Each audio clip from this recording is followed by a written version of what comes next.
Hey everyone, welcome back to the channel. Today I'm really excited for what I'm going to be doing to my Kubota V2403. Today I'm replacing the governor spring with this spring here. Now that does two things. One, right now my max RPM is about 2800 RPM, and with this new spring I should be at around 3300 RPM. But the other reason I'm really excited about it is my stock governor spring in my Kubota V2403 actually starts defueling before I hit max RPM. So even though I can get to 2800 RPM, way before that it actually starts cutting back on fuel, so I'm losing horsepower and torque.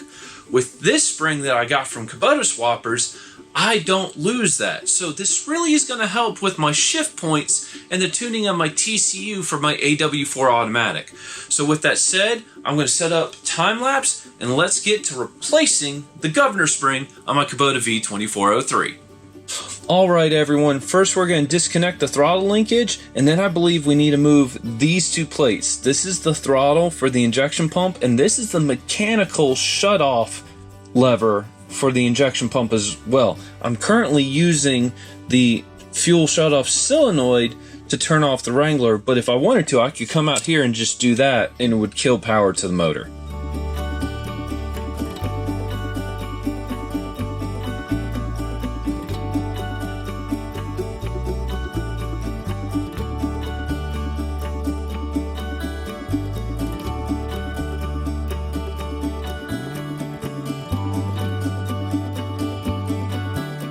Alright everyone, I took off the mechanical shutoff valve, the electronic fuel shutoff solenoid. I have everything loose on the throttle, but I can get it to about here and it just stops.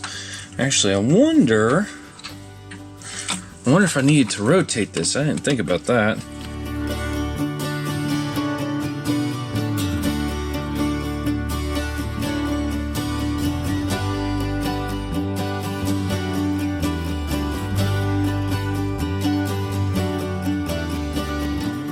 Alright everyone, I was kind of hoping to be able to do this where I didn't have to remove everything, but I just don't have enough room to work. So we're going to start off by removing the charge pipe and the hard pipes going from the injection pump to the injectors.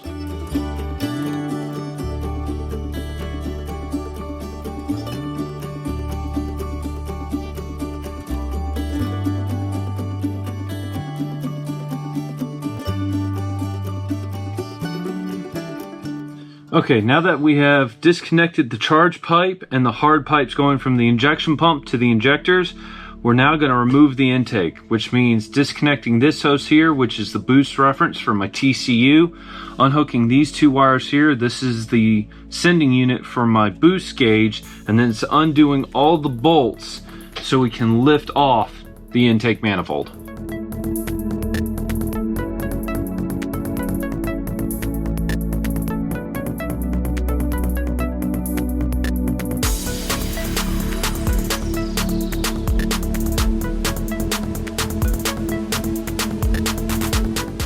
Now that the intake has been removed, I forgot we have to remove this piece first, but it helps with the idle preload for the fueling. So we're going to remove this first, and then we're going to undo these 6 bolts, and we'll be able to lift the injection pump off of the Kubota V2403. Alright everyone, I'm working with limited camera space here. But this lever here has a spring on it.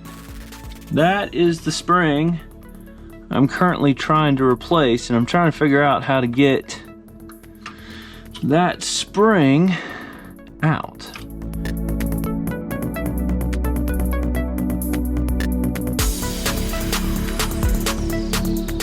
Alright everyone, here is the original spring combination. It's actually two different springs. You have the smaller spring, which seems to start tugging on the lever, and then you have this bigger spring as well.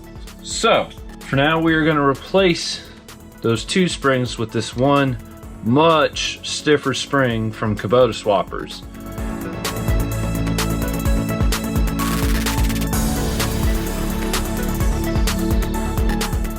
Alright everyone, I have the single spring on the arm and connected to the throttle lever. Now that that's done, we're gonna put this plate on first, then we're gonna tighten this down, and then we'll work on just assembling everything else, but I wanna get these two things on first.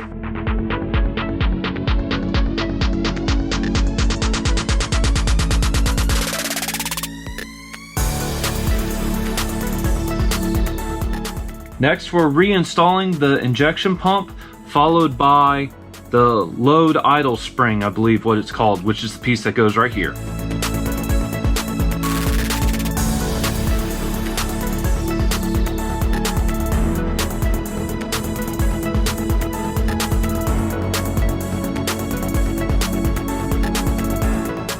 I went ahead and removed the tamper protection cap just in case I need to adjust the amount of load on the idle spring to get a smooth idle out of my diesel engine.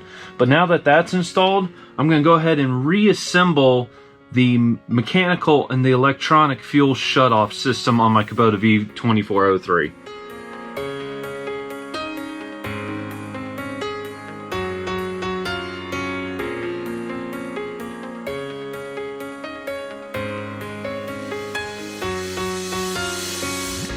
Next, we're going to reassemble the intake manifold onto the Kubota V2403.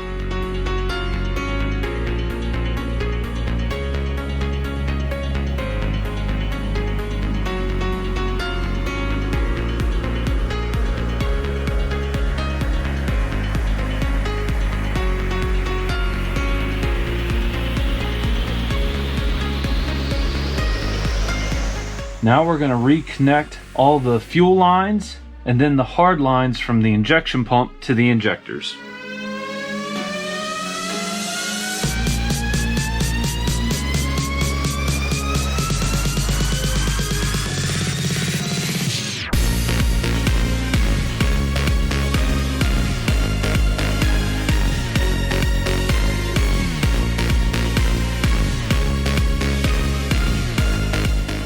Okay, we're almost done getting this Kubota V2403 back together. Now I'm going to reattach my throttle linkage to the throttle lever on the injection pump for the Kubota V2403.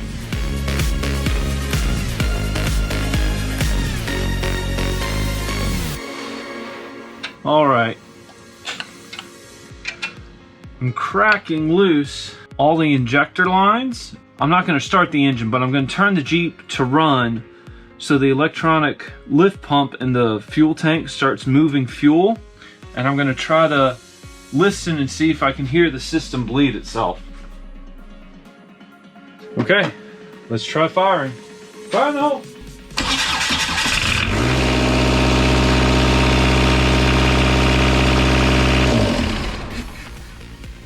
Wow! That's straight high revved. We've got something we got to figure out. All right. So what we're going to do now is cut this wire here so we can move these two screws. Right now this bottom screw is the idle set screw and this top screw is the high RPM set screw when you pull the throttle all the way back. So we're just going to try turning out this bottom screw to see if we can't lower the RPM.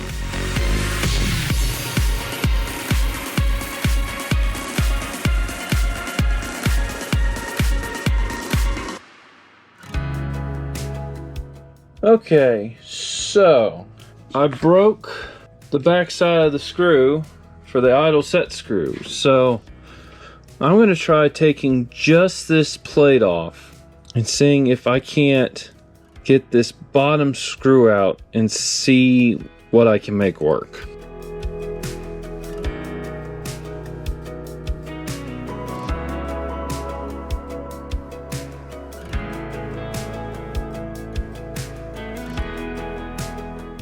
Alright everyone, I just got a huge bit of luck. I haven't filmed it because I've tried everything underneath the sun, but I eventually took this to my bench grinder and I hit the rust off of this side and this side, and then I took this pair of vice grips and I was finally able to get, if I can get this back on here, but anyway, I can now spin the bolt. So I'm going to pull this bolt out. I'm going to put in a new bolt here, a new bolt here, we're gonna put the gasket back here. We're gonna reinstall this setup, and then I'm going to figure out the lowest setting for the RPM that I can get the engine to be stable at. If that all goes well, we'll rehook up the throttle linkage assembly and go take this out for a test drive.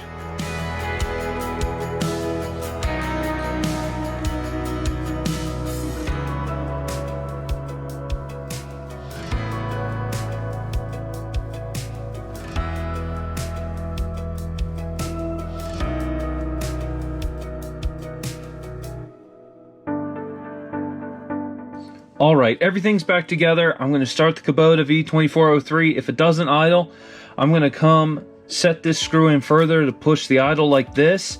What I'm wanting to do is get it at a stable, safe idle, and then slowly back this out, rev it a couple of times, make sure the throttle spring doesn't pop off, make sure everything's happy, and then I'll reconnect my throttle linkage.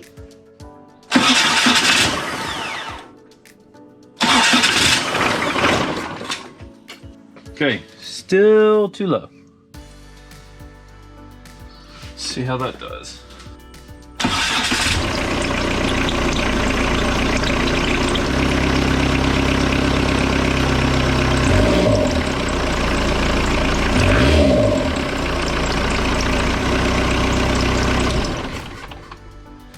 Okay, right now that's at about 950 RPM, which I can more than deal with. But what we're going to do now is rehook the throttle assembly up and make sure all that still works.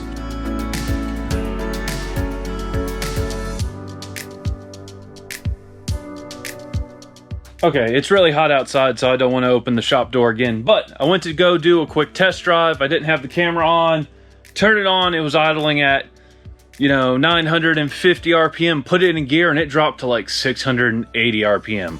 Which this motor has never done before. If it idles at 880 RPM, when you put it in gear, you're at 880 RPM. So just got off the phone with KubotaSwappers. Again, huge shout out to him. And we're gonna turn up the idle when it's not in gear, so park or neutral. So when we're in gear, it should be, I want to tune it for around 850 to 900 RPM, so this might take a while. Okay, I went ahead and removed the throttle linkage because what we're going to do now is adjust the set screw for the idle RPM. And I'm going to give it a little bit more. We'll put it in gear and see where it settles at. All right, so I've turned up the screw. We'll see what the idle is. I'm going to put it in reverse real quick, and that'll tell us what the RPM drop is going to be. Okay, reverse. I think I can live with that. That seems good, so I'm going to rehook up the linkage now.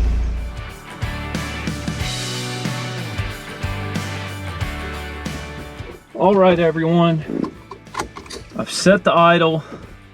So when it's in park or neutral, it's going to be about 1088 RPM. So when it's in gear, it's about where it used to be at, 840 to 880 RPM, which is perfect by me.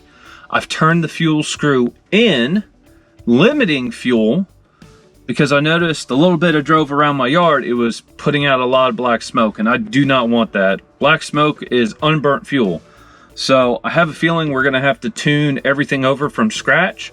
I was pretty happy with where I'd gotten everything, so that's to be expected. So we're going to go for a short drive. If I still see a lot of black smoke and my EGCs are going really high, we might get really aggressive with the fuel screw. But yeah, let's go for a drive.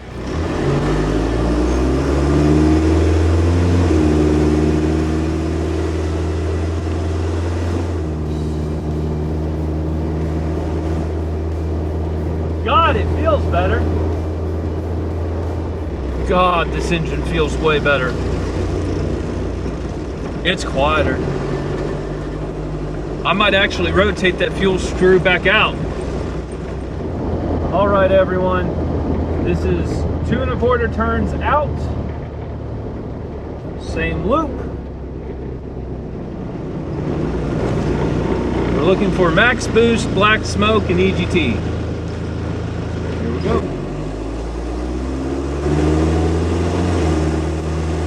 No black smoke. We're already at 14 PSI boost. 15. We're at the speed limit. I'm going to go back down to 2 turns and take it for another drive. Just because of the coolant temperature. It's going to be less boost, but I'm tired of fighting coolant temperature on this thing. Alright everyone, I decided it made no sense to go back to 2 turns because I'd already tested that. So, we're now at 2 1/8 of a turn. And just getting back to my starting point, I'm liking where everything's at. Here we go. No black smoke. 14 PSI boost. Heat. Holding 13. We're at the speed limit. Temperatures are good. EGTs are way lower. But we'll know in a second once we get around this turn and it's the final hill climb. Okay, here comes the turn. Let out. Land it. See what temperatures do. 13 PSI boost. 600 degrees. Right now gaining speed. Engine's getting hotter. Coolant's getting hotter. Let out of it. 743 degrees. Temperature hit about 190. 185, 190. Now let's see what she does on the straightaway. If the temperature really comes down, I'm going to keep it at 2 1/8. I think I'm going to drive it around 2 1/8 turn for a while and see what she does. Alright, we just got back from doing some power runs. Again, I've changed the governor spring so I could have more RPM and the fuel wouldn't cut off as soon. So we tried the stock 2.5 turns out, which is what it was before I started all of this, and it was producing too much black smoke. So I backed out the fuel screw to 2 turns. I had no black smoke, but the amount of boost I was getting was greatly reduced. I think the max I saw was like 12 PSI, maybe 13. We then tried 2 1/4 turns, somewhere in between, and while the boost was good, I was getting a lot of heat, both in EGTs and the coolant. And I'm really tired of fighting coolant. I said I was going to go back to 2 turns, but I realized I know what it will do for 2 turns, so I actually backed it out an 1/8. So now we are 2 1/8 turn out on the fuel screw, and I'm really happy with it. We're not getting any black smoke under acceleration. Temperatures look really good. Max boost is now 14 to, I believe we saw 15 for a split second. So we've lost about 2.5 PSI of boost, but the temperatures are good. We're not seeing any black smoke, and I'm really happy with the way my Wrangler is driving right now with the new governor spring and where I have the fuel screw. So leave a comment down below. Give this video a thumbs up if you liked it. If you didn't, you know what to do. And hey, if you haven't subscribed to my channel, please consider subscribing. And if you have, as always, thank you so much, guys. Y'all are awesome, and I'll see you in another video very soon. Goodbye.